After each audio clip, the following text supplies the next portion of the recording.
Well, this is rare. Usually after playing survival horror games that are severely malnourished in the survival horror department and other areas, I would have bitter disappointment. But that isn't the case here with The Medium. The Medium is one of those rare cases that despite its glaring flaws, like its linear nature, lack of challenge, and not being scary, I ended up loving it anyways. For its phenomenal music, the beautifully rendered, disturbing, creepy atmospheres, a compelling mystery that keeps you invested, and the dull split reality is always a feast for the eyes.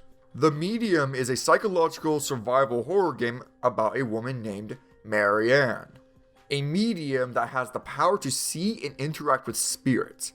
However, this power has her occasionally existing in both worlds, never truly existing in either. How she got these powers is a mystery, but she believes it all starts with a dead girl.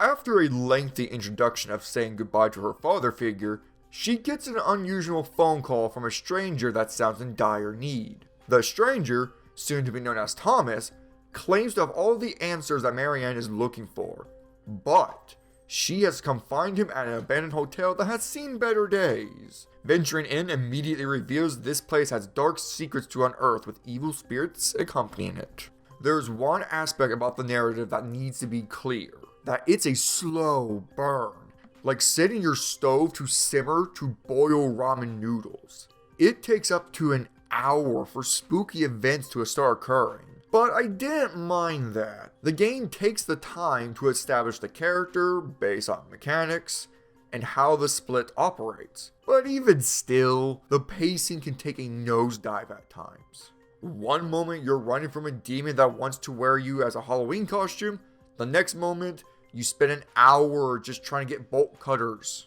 Pacing isn't the only issue with the narrative. It is also a bit cliched. You play as a character that grew up misunderstood and not having many friends because of her supernatural abilities. But I still ended up liking Marianne. Despite her cliched backstory, the mystery you uncover makes her more interesting and empathetic. However, I can't say the same thing for Richard because his backstory is stapled with cliches. I can't go into that here because that's spoiler territory. But think of the most generic, overused, troubled childhood trope you can think of. The rest of the characters and a good chunk of the story is learned via finding notes, listening to lost echoes, resembling fragments of the past, and flashbacks. I do like how all these mini-stories you learn about fits in the narrative as you try to piece everything together. Yet, I do wish it was done in a visually subtle way because the medium chooses telling over showing. That's a darn shame because the atmosphere is amazing. They could have easily told the story with the atmosphere. It's detailed, haunting, creepy, and visually striking.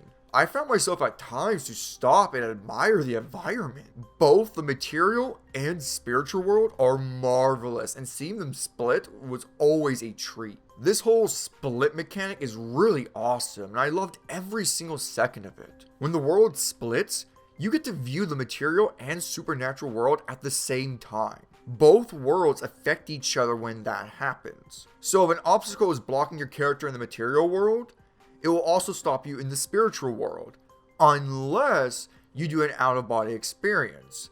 Then you can move freely in the spiritual world, but only for a certain amount of time. So, you need to quickly complete your task in order to progress in both worlds. Sadly, these moments don't have a single ounce of a challenge. I never once felt stumped or compelled to use my critical thinking skills. The puzzles are too simplistic. Perhaps if they open up the environment more, then they could implement really crazy and fun puzzles that ask the player to use both realities to solve. Don't get me wrong, I still enjoyed these moments, purely from a visual standpoint and it being the most fleshed out mechanic they have. However, that can't be said for the rest of their mechanics. Probably the biggest mystery in the game is why do they even bother introducing a new mechanic when they barely use it?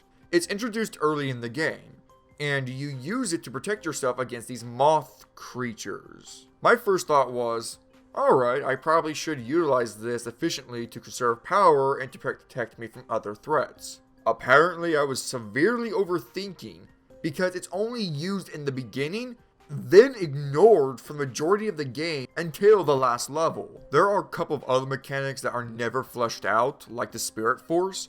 You only get to use it for literally one level, and using the mirrors to hop between realities is used in 2 sections. Why? Why bother putting in all these game mechanics if you're barely going to utilize them?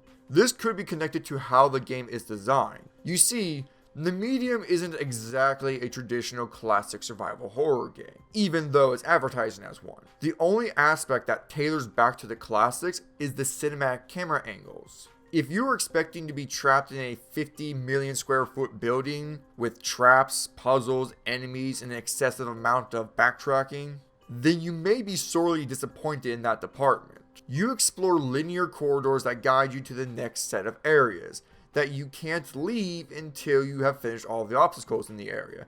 Let me elaborate a bit more. Think of the mansion from Resident Evil. Instead of exploring all the mansion and outer areas to find an item or key, everything you need is located in those current rooms you can explore. Yes, this mitigates the amount of backtracking, but this means the majority of the mechanics are scripted and not organic. So you don't need to worry about managing the amount of spirit power you have, or figuring out what ability is best suited for this situation. Another thing you won't need to worry about is enemies encounters, because there's only one, and it's not in the slightest scary or challenging. It's an invisible enemy that loves harping about wearing people as skin suits. You can only run or hide when facing it, and you would think the stealth sections would have the most tension, but its AI at times is brain dead.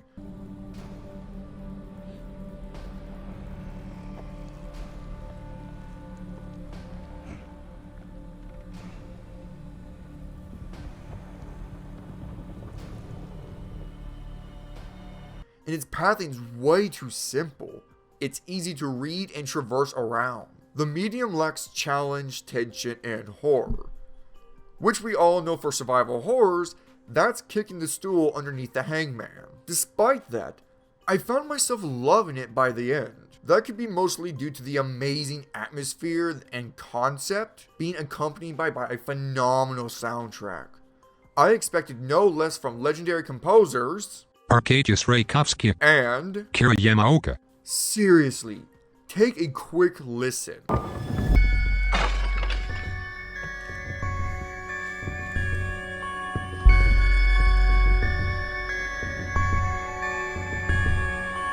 The soundtrack always perfectly sets up the mood and tone.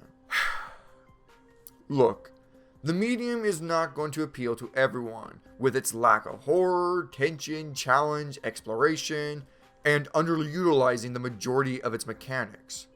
However, the atmosphere, music, concept, and narrative won me over, and it may win you over too. I very much enjoyed my time with the game, and I do find myself thinking highly of it sometimes. However, for others, this game may just fall in the medium for them.